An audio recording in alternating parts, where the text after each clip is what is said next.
Halimbawa, yung kaso ng threat of assassination, ang defense ni VP, I was taken out of context.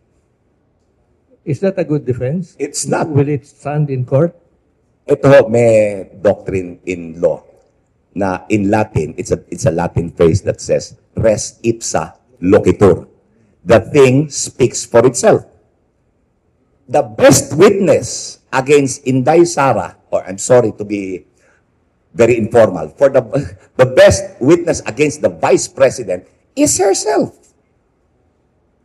Kasi hindi lang niya once sinabi ito inulit-ulit pa niya At sinabi niya hindi siya nagbibiro.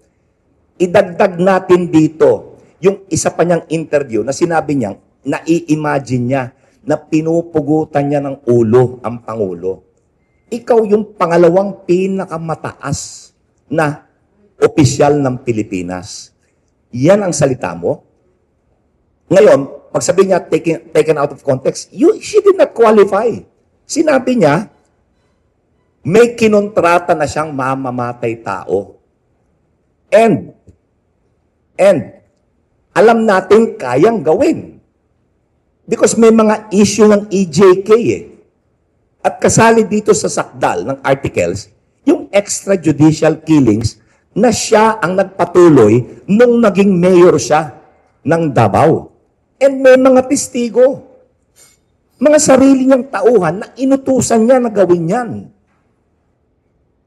Ihambing natin ito doon sa isang kawawang guro na nag-post sa social media na sinabi niya, magbibigay siya ng 20 million kung merong papatay kay Digong, kay former President Duterte.